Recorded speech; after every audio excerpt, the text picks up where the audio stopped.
సాంకేతిక పరిజ్ఞానం పెరిగింది. గతంతో పోల్చి చూస్తే వాతావరణం మీద శాస్త్రవేత్తలకు అవగాహన మరింత పెరిగింది. అందువల్లే వర్షాలు, ఎండలు, కరువు కాటకాల గురించి అత్యంత స్పష్టంగా చెబుతున్నారు. ఇటీవల కాలంలో ఎల్నినో గురించి శాస్త్రవేత్తలు విస్తృతంగా చెబుతున్నారు. దీని గురించి అత్యంత లోతుగా అధ్యయనం చేస్తున్నారు.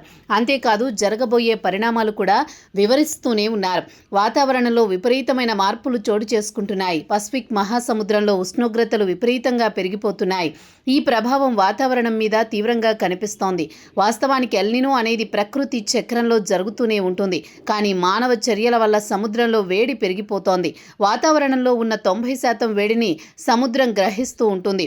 అభివృద్ధి వల్ల ఇంకా రకరకాల మానవ చర్యల వల్ల గత ఏడాది నమోదైన ఉష్ణోగ్రతలను ఒకసారి గనుక పరిశీలిస్తే ప్రతి సెకండ్ కాలానికి 12 హిరోషిమా న్యూక్లియర్ బాంబులను పేల్చితే ఎంత వేడి ఉంటుందో అంత వేడిని సముద్రం గ్రహిస్తుంది. అందువల్లే వాతావరణంలో ఇలాంటి మార్పులు కనిపిస్తున్నాయి.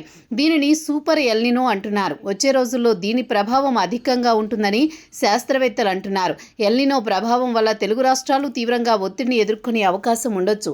అధిక ఉష్ణోగ్రతలు నమోదవుతున్నాయి. రాత్రిపూట కూడా వేడి ఎక్కువగా ఉంటుంది. వర్షాలు కురిసే అవకాశం ఉండదు. బలహీనమైన మేఘాలు ఏర్పడతాయి. నీటి నిల్వల మీద విపరీతమైన ఒత్తిడి ఉంటుంది.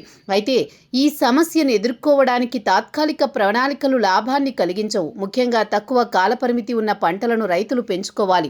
రిజర్వాయర్ల నిర్వహణలో నిర్లక్ష్యంగా ఉండకూడదు. కొన్ని సందర్భాలలో భారీ వర్షాలు కూడా కురిసే అవకాశం ఉంటుంది. విద్యుత్ డిమాండ్ను దృష్టిలో పెట్టుకుని సరఫరా చేయాల్సి ఉంటుంది. సెప్టెంబర్ వరకు కూడా రుతుపవనాలు బలహీనంగానే ఉంటాయి. అలాంటప్పుడు వర్షాలు కురిసే అవకాశం తక్కువగా ఉంటుంది. రిజర్వాయర్లలో నీటి నిల్వలు తగ్గిపోతాయి. అనేక రకాలుగా ఒత్తిడి వాతావరణం ఉంటుంది. ఇది ఇలా కొనసాగుతుండగానే వేసవిలో ప్రవేశిస్తుంది. పెరిగిన ఉష్ణోగ్రతలతో అప్పుడు మరింత ఆందోళన ఏర్పడుతుంది. ఉష్ణోగ్రతలు మరింత పెరిగితే 2027లో పరిస్థితి ఎలా ఉంటుందో ఊహించుకోవచ్చు.